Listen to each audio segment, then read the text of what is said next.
Pastores, pastor, evangelista, professores, existe assim, às vezes uma má vontade num texto que eu gostaria que vocês entrassem com ele, por gentileza.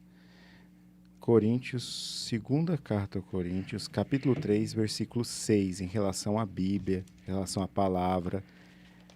Nós falamos aqui de teologia, às vezes a expressão de ficar um pouquinho tóxico. A letra mata? E os irmãos têm uma interpretação um pouco equivocada desse texto. Não pode estudar a Bíblia, se estudar demais, você vai ficar assim. E justamente usa esse texto como pretexto. Vocês gostariam de entrar nessa parte, já que estamos falando de bibliologia? Quem se Já habilita? jogou, né? Tá ao vivo? Tem que... Agora, vai, receba. Não provoque. Nós Chegou e estávamos falou assim, ó, quietinhos. Saiu agora esse assunto. Eu vou esperar o anjo agitar as águas aqui primeiro. O texto diz, não provoqueis a ira dos filhos. Não provoque. Eu posso... Ao coordenador a palavra. E nós já estamos chegando ao final do podcast, já. Não, assim, sobre o assunto, já ouvi muito mesmo a respeito desse assunto. Então, eu tenho que pregar de maneira que todos me entendam. Mas sobre esse texto específico, quando Paulo está dizendo que somos ministros, né? Deus nos fez. Ele começa dizendo antes que não somos capazes de coisa alguma, que a nossa capacidade vem de Deus, que também nos fez capaz de ser ministro do Novo Testamento, de uma nova aliança. Não da letra, mas do Espírito, porque a letra mata e o Espírito vivifica. Paulo está dizendo de algo que é muito próprio do que ele já viveu, do que ele é ciente. Paulo é estudado aos pés de Gamaliel, né? Toda essa trajetória aí de Paulo é conhecedor da letra. O professor Diego já bem disse aqui que a letra é a lei.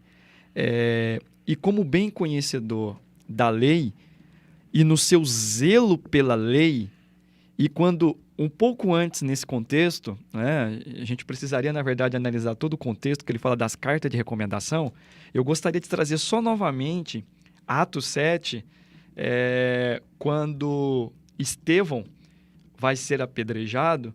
O primeiro versículo do capítulo 8 diz que, e também Saulo consentiu na morte dele. Saulo estava ali. No 9 de Atos dos Apóstolos, ele pediu cartas para Damasco. Tá?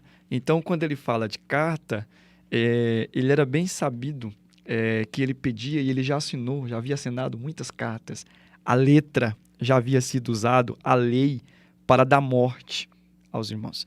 E aí o que ele está, na verdade, quebrando aqui nessa fala é que a letra mata. E eu, vamos dizer assim, né, contextualizando, Paulo dizendo, e eu sei que a letra mata. A minha assinatura, em nome da lei, em nome da palavra, já matou. E como é triste, muitos letrados às vezes usam a palavra para matar alguém espiritualmente. Você ousado em dizer aqui, de púlpito, pessoas matam as outras em nome da lei, em nome da palavra. Mas olha o que Paulo está dizendo. Mas o Espírito vivifica. Não, você provocou. Nós estávamos quietinhos. Mas olha, mas o Espírito vivifica. Então aí nós temos a diferença do homem letrado e do homem espiritual. Nós temos, na verdade, isso não é nada para que você não estude a palavra. Não é nada para que você não se aplique à palavra. Mas é você lembrar que o mesmo Espírito que inspirou a palavra vivifica. Eu tenho aqui um novo Paulo. Eu tinha um Paulo que assinava para matar e eu tenho um Paulo agora que diz, eu estou disposto a morrer. Morrer para mim é lucro. Olha que transformação. Depois de ter conhecido o poder da palavra e do Espírito Santo. Porque ele tinha muita ciência da palavra, mas pouco conhecia do Deus da palavra, do Espírito que inspirava a palavra. Então eu tenho aqui um novo Saulo, né? Um novo Paulo. Assunto para outra conversa, Saulo e Paulo é a mesma coisa. Para os próximos podcasts.